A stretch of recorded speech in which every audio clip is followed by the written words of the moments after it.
आप सभी का मेरे चैनल में स्वागत है। इस कहानी में एरिक नाम के मछुआरे को दिखाया जाता है जो रोज की तरह अपनी छोटी सी नाव लेकर समुद्र में मछलियां पकड़ने निकलता है। लेकिन उस दिन परिस्थितियां अचानक बदल जाती हैं। मौसम साफ होने के बावजूद कुछ ही मिनटों में चारों तरफ घनी धुंध छा जाती है और वो रास्ता भटक जाता है। तभी एरिक को दूर पानी में एक पुरानी और सुनसान सी नाव तैरती दिखाई देती है। उत्सुकता से वो अपनी नाव उस जहाज के किनारे बांधता है और अंदर जाकर देखने का फैसला करता है। अंदर कदम रखते ही उसके रोंगटे खड़े हो जाते हैं। पूरा जहाज बिल्कुल खाली, कोई आवाज तक नहीं, बस एक ऐसा डरावना सन्नाटा जो दिल की धड़कनें बढ़ा दे। अजीब बात ये थी कि जहाज पर सब कुछ बिल्कुल ताजा और व्यवस्थित था। खाना रखा था, बर्तन साफ थे, कपड़े सही से रखे हुए थे और कई जगह ऐसा लग रहा था जैसे अभी कुछ देर पहले कोई इंसान यहाँ मौजूद था, लेकिन वहां कोई नजर नहीं आ रहा था। एरिक जहाज के इंजन को चालू करने की कोशिश करता है, लेकिन वो बिल्कुल जवाब नहीं देता। इतने बड़े समुद्र में एक खाली जहाज से आमना सामना होने पर वो और भी परेशान हो जाता है। वो दूरबीन से आसपास देखने की कोशिश करता है, शायद कोई दूसरी नाव या मदद का संकेत मिल जाए, लेकिन धुंध इतनी घनी होती है कि कुछ भी दिखाई नहीं देता। आखिरकार वो कंट्रोल रूम में जाता है और रेडियो से मदद मांगने की कोशिश करता है। वो संदेश देता है कि ये जहाज समुद्र में फंसा है और किसी को उसकी आवाज सुनाई दे तो तुरंत जवाब दे।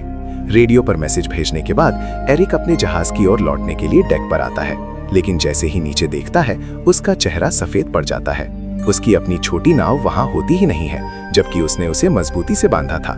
इतना ही नहीं, कुछ ही क्षण पहले तक फैला घना धुंध भी अचानक गायब हो चुका था और आसमान बिल्कुल साफ हो गया था। समय दोपहर का हो चुका था। उसे समझ नहीं आता कि ये सब कैसे और कब हुआ। अब उसके पास कोई दूसरा रास्ता नहीं था।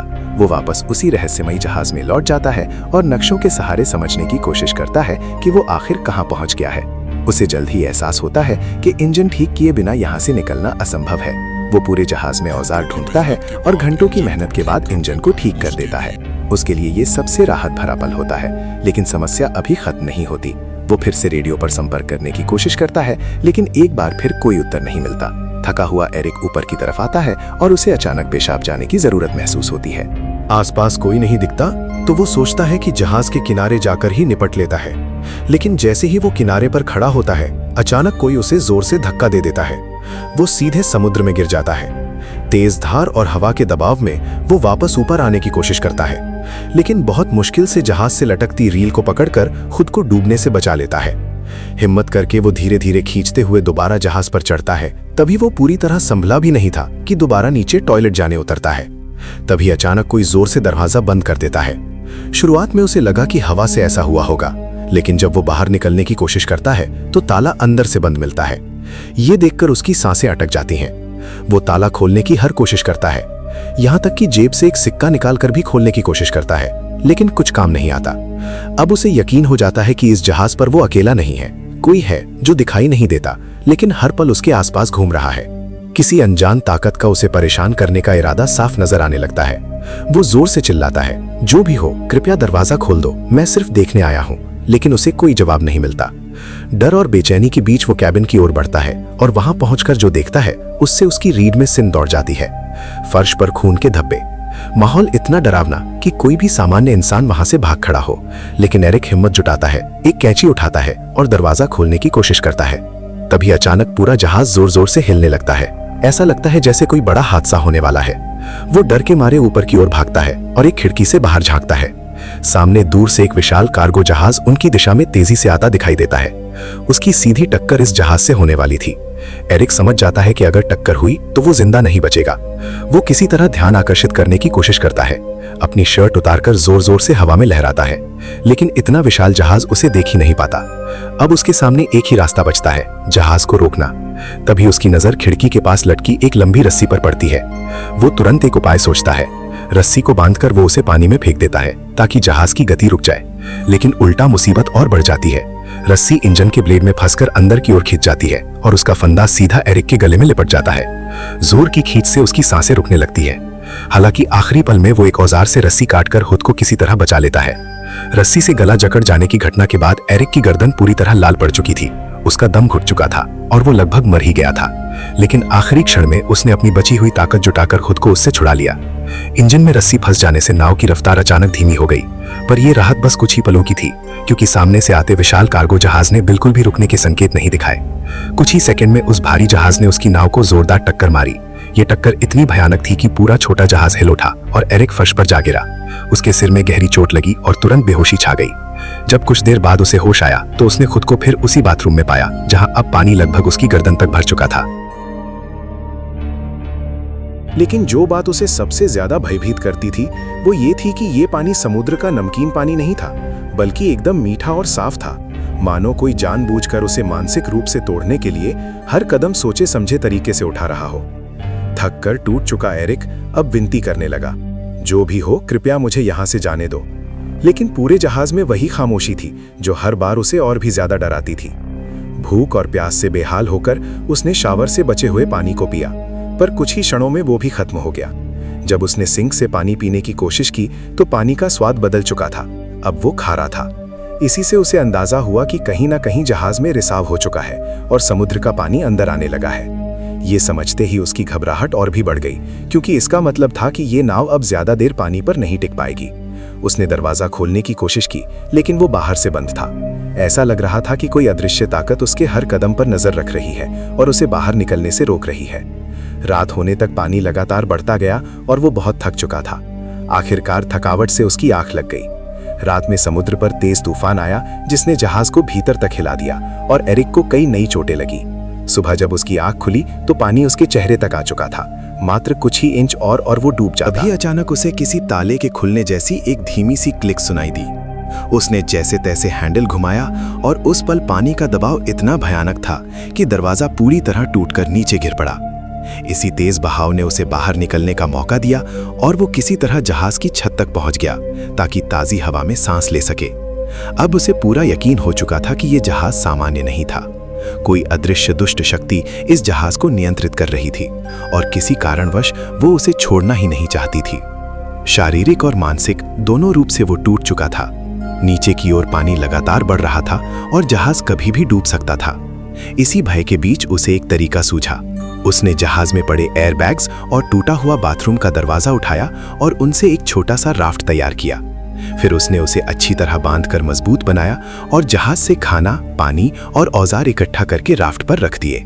बिना पीछे देखे वो उस जहाज को छोड़कर राफ्ट पर बैठकर समुद्र में आगे बढ़ने लगा। लेकिन कई घंटे बीत जाने के बाद भी वो उस बड़े जहाज से ज्यादा दूर नहीं जा पाया। सबसे अजीब बात यह थी कि वो जहाज जिसे वो सुबह सुबह डूबता हुआ देख रहा था, अब भी उसी हालत में बिना हिले डुले खड़ा था। उसे समझ नहीं आ रहा था कि इतना बड़ा रिसाव और इतना पानी भरने के बावजूद ये डूब क्यों नहीं रहा। तभी उसके दिमाग में एक विचार आया, अगर ये अभी तक नहीं डूबा तो क्यों ना इसे ठीक ही कर लिया जाए। वो वापस जहाज के पास लौटा और सबसे पहले रिसाव को ठीक किया। फिर पाइप और औजारों से एक अस्थायी पंप तैयार किया और धीरे धीरे जहाज में भरा पानी बाहर निकाल दिया। इसके बाद उसने नाव के बाकी हिस्सों की भी मरम्मत की ताकि आगे कोई दिक्कत ना हो। काम पूरा करने के बाद वो फिर रेडियो पर गया और मदद मांगने की कोशिश की, लेकिन इस बार भी कोई जवाब नहीं आया। हारा वो फिर कंट्रोल रूम में लौटकर नक्शों को देखने लगा। जब उसने इंजन चालू किया तो उसकी उम्मीदें फिर टूट गईं। जहाज एक इंच भी नहीं हिला, मानो समुद्र ने उसे अपनी जगह पर चिपका दिया हो। वो पूरी तरह टूट चुका था कि तभी उसकी नजर दूर एक और जहाज पर पड़ी। ये देखकर उसके अंदर फिर से आशा की एक किरण जाग उठी। उसने तुरंत राफ्ट उठाया और पूरी ताकत से उस जहाज की तरफ बढ़ने लगा। लेकिन अचानक वो जहाज खतरनाक तरीके से उसकी ओर बढ़ने लगा, मानो कोई अदृश्य हाथ उसे एरिक की ओर धकेल रहा हो। एरिक ने रफ्तार बढ़ाई पर बड़ा जहाज और तेज हो गया। टकराने से ठीक पहले एरिक ने आखिरी कोशिश करते हुए राफ्ट से छलांग लगाई और समुद्र में तैरते हुए दूर जाती एक और नाव की ओर तैरने लगा। लेकिन जब तक वो वहां पहुंचा वो नाव पूरी तरह गायब हो चुकी थी। उसे अब पूरा यकीन हो गया था कि इस रहस्यमयी जहाज पर कोई बुरी शक्ति है जो उसे किसी भी हाल में यहां से जाने नहीं दे रही। उसने कसम खा ली कि चाहे जान चली जाए वो वापस उस जहाज पर नहीं लौटेगा। लेकिन समुद्र का पानी धीरे धीरे और ठंडा होता जा रहा था। उसका शरीर शून्य होने लगा था। नीचे डॉल्फिन्स तैर रही थी, लेकिन वो स्थिति इतनी खराब थी कि ज्यादा देर तक पानी में रहना असंभव था। ठंड से कांपते हुए, पूरी तरह असहाय महसूस करते हुए आखिरकार उसने मजबूरी में उसी जहाज की ओर तैरकर लौटने का फैसला किया जिससे वो बचकर निकलने की कोशिश कर रहा था। वो इतना कमजोर और बीमार हो चुका था, उसके पास सोचने की भी ताकत नहीं बची थी। वो चुपचाप एक कंबल ओढ़कर जहाज के कमरे में लेट गया और गहरी नींद में खो गया। अगली सुबह जब एरिक की आंख खुली तो उसकी पहली इच्छा थी कि वो हर हाल में इस भयावह जहाज से बाहर निकल जाए। लेकिन जैसे ही उसने उठकर दरवाजे की तरफ कदम बढ़ाया, उसका दिल बैठ गया। कमरे का दरवाजा फिर से बंद था। वो अंदर फंस चुका था। ये नई मुसीबत उसे और ज्यादा तोड़ने लगी। उसे समझ नहीं आ रहा था कि आखिर ये जहाज उसके साथ ऐसा क्यों कर रहा है। किस ताकत ने उसे कैद कर रखा है। उसकी नजर अचानक कमरे के एक कोने में बनी छोटी सी लकड़ी की केबिन पर पड़ी। जैसे ही उसने उसे खोला, ऊपर की तरफ एक संकरा रास्ता नजर आया, एक वेंटिलेशन शाफ्ट जिससे शायद बाहर निकला जा सकता था। एरिक उस छोटे से केबिन में घुस गया, जो एक बेहद तंग, अंधेरा और धूल भरा स्टोरेज एरिया था। वो कई बार ऊपर चढ़ने की कोशिश करता, लेकिन हर बार फिसलकर नीचे गिर जाता। गिरते हुए उसकी पीठ, हाथ और पैरों पर चोटें भी आईं, मगर वो रुका नहीं। बार बार गिरकर खुद को संभालकर आखिरकार वो वेंटिलेशन की खिड़की तक पहुंच गया। उसने पूरी ताकत से खिड़की को धकेला, झटके दिए, पर वो जरा भी नहीं हिली। ऐसा लग रहा था जैसे किसी ने जानबूझकर उसे बाहर से कसकर बंद कर दिया हो। इसी बीच उसे एहसास हुआ कि इस बंद जगह में हवा भी कम होती जा रही है। सांस लेना मुश्किल होता जा रहा था। वापस नीचे जाने का रास्ता भी दरवाजे के बंद होने की वजह से खत्म हो चुका था। अब उसे लगने लगा कि शायद यही उसकी आखिरी जगह बन जाएगी। उसी समय फिर से वही रहस्यमयी क्लिक की आवाज गूंजी, ठीक वैसी ही आवाज जिसे वो पहले भी कई बार सुन चुका था। और उसी क्लिक के साथ वेंट की खिड़की अचानक खुद ब खुद खुल गई। एरिक ने एक पल भी बर्बाद नहीं किया और तेजी से बाहर निकल गया। बाहर की ठंडी ताजी हवा उसके फेफड़ों में भरते ही वो थोड़ी देर के लिए शांत हो गया। जब उसने ऊपर से नीचे झांक कर देखा तो उसे समझ आया कि ये जहाज खुद ब खुद एक छोटे सुनसान से द्वीप की ओर बढ़ रहा है। उसके मन में हल्की सी उम्मीद जागी, शायद ये उसका मौका था इस अभिशप्त जहाज से छूटने का। जैसे ही जहाज किनारे लगा, एरिक तुरंत नीचे उठा। जमीन पर कदम रखते ही उसे लगा कि इस पूरे रहस्य के पीछे जरूर इसी द्वीप पर कोई छिपा हुआ है। गुस्से में उसने रास्ते से एक लकड़ी का डंडा उठाया और चारों ओर तलाश शुरू की। लेकिन कुछ ही देर में उसे एहसास हुआ कि यह द्वीप पूरी तरह बंजर है। ना कोई झोपड़ी, ना कोई आग के निशान, ना पैरों के निशान। यहाँ किसी इंसान के होने का तो सवाल ही नहीं था। ये देखकर उसका गुस्सा अब डर में बदल गया। आखिर ये सब कौन कर रहा है? द्वीप से बाहर निकलते ही उसकी नजर एक अजीब दृश्य पर पड़ी। वही रहस्यमयी जहाज जिसने उसे यहां तक पहुंचाया था, अब शांति से समुद्र की सतह पर आगे बढ़ रहा था, मानो किसी और शिकार की तलाश में हो।